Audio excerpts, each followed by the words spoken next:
General Motors has announced that they will be laying off 200 employees at their electric car factory in Detroit.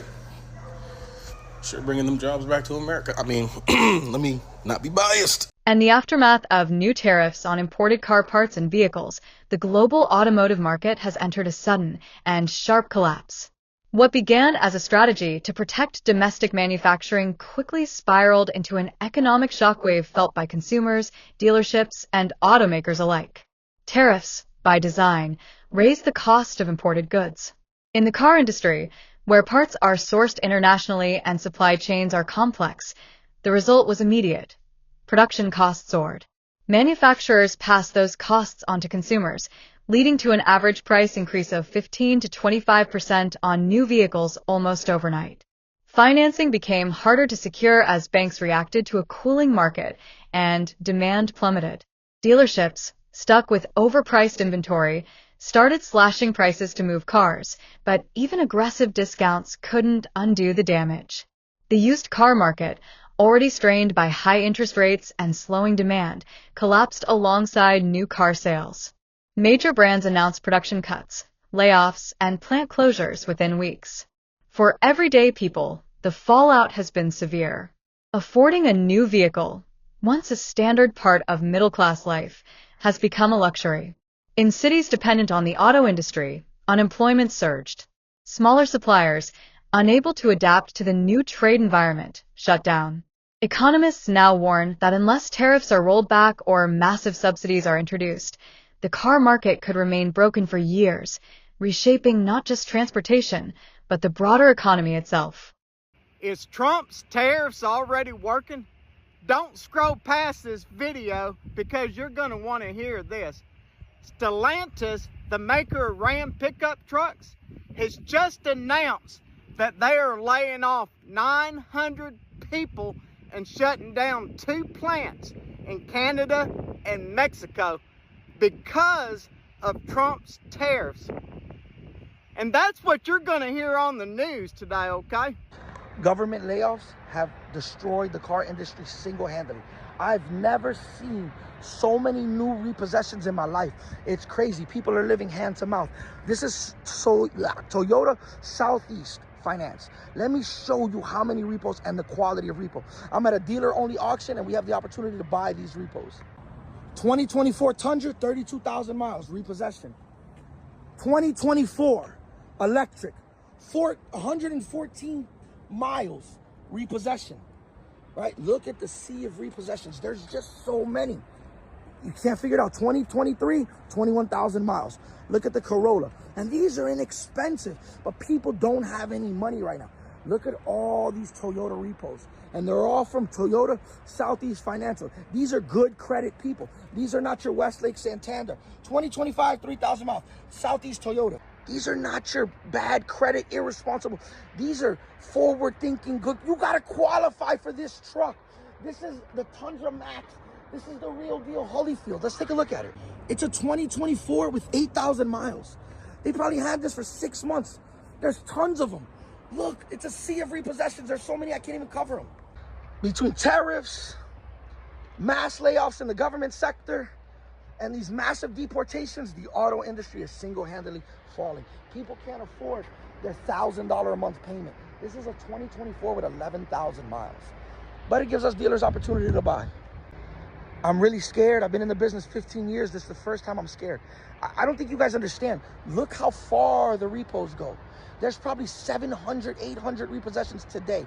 And this has been every week for the past month. What are we going to do? The collapse of the car market didn't just stay within the automotive sector. It spread rapidly through the economy like a contagion. First came the layoffs. Auto workers, engineers, salespeople, and parts manufacturers were hit hardest. Entire towns that relied on car plants faced sudden economic ruin, eerily echoing the factory shutdowns of the early 2000s. Local businesses, diners, repair shops, and suppliers started closing as spending dried up. Then came the financial strain.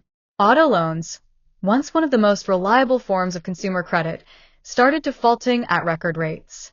Banks tightened lending requirements, further choking off the flow of money. A once booming auto insurance industry shrank, and repossessions surged. Internationally, the collapse fractured trade relationships. Countries targeted by tariffs retaliated with tariffs of their own, hitting American industries from agriculture to technology. Global supply chains, once lean and efficient, were suddenly fractured and expensive to maintain. Major automakers announced shifts in production to tariff-free countries, deepening the domestic jobs crisis. With new cars out of reach for many, consumer habits changed overnight. Car-sharing services, public transportation, and even bike sales surged. In cities, some welcomed the decline of car dominance, while rural areas, where cars are essential, faced new isolation. Meanwhile, a black market for cheap, imported vehicles began to grow, fueled by desperate buyers and opportunistic sellers who found ways to sidestep tariffs through loopholes or illegal imports. Economists predict that without aggressive intervention, either lifting tariffs, offering stimulus packages, or rapidly innovating cheaper domestic production, the American car market might not recover for a decade or more. Some warn of a lost generation of car buyers, similar to how young people after the 2008 crisis delayed buying homes. In the end, what was intended as a strategy to protect an industry may have transformed it beyond recognition, forcing both consumers and companies into a harsher, less mobile future. Big news as Stellantis is now laying off workers and pausing production at 2 of its assembly plants. According to CNBC, the company made the announcement today in response to the new automotive tariffs. 900 U.S. represented employees, as well as roughly 4,500 hourly Canadian plant employees, are to be temporarily laid off, while Stellantis says they'll continue to assess what the medium and long-term effects of the tariffs will be to their operations. The plant production pause is set to begin on Monday, last for at least 2 weeks at the Windsor assembly plant that I believe is responsible for putting together the Chrysler Pacifica and the new Dodge Charger Daytona EV, and then the Toluca assembly plant, which builds the Jeep Compass and Jeep Wagoneer S. In Mexico, that one's going to be down for the entire month of April. Now, workers at the Mexico plant will still be going into the factory because of the terms of their contract. However, they're not going to be assembling any vehicles. I don't know what they're going to do there all day. The tariffs seem to have the automakers somewhat all scrambling around to figure out what the best path forward is, but this move from Stellantis is one of the most aggressive ones we've seen so far. It's happening. Not only are the car prices currently up, but whole US dealerships are just shutting down. The lights are out, the doors are closed, and there's no cars in the dealership.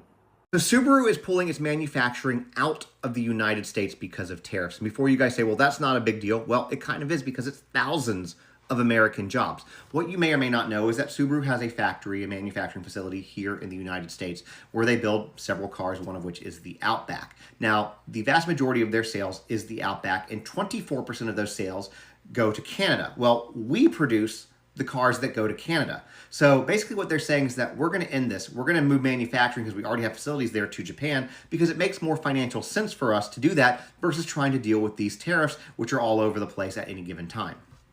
In addition to that, Subaru also said that they were going to start reducing their place in the US market and bring imports down to about 10%, which is going to cost, obviously, manufacturing jobs, service jobs, sales jobs, dealerships, all that kind of stuff. So kind of a big deal.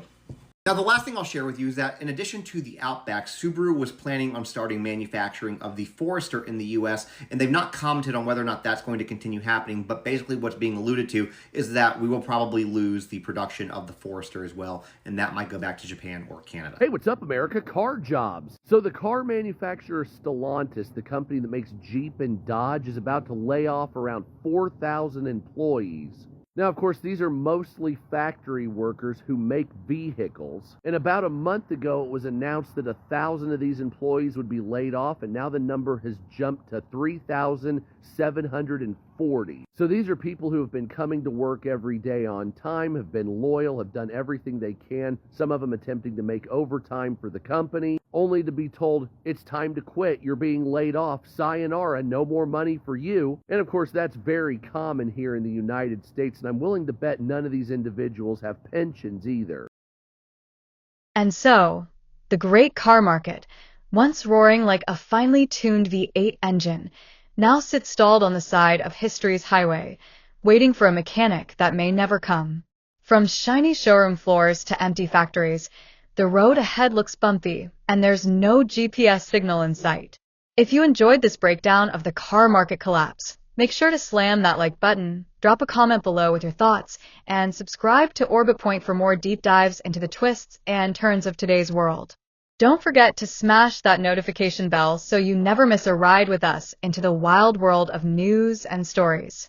Until next time, keep your seatbelt fastened. It's going to be a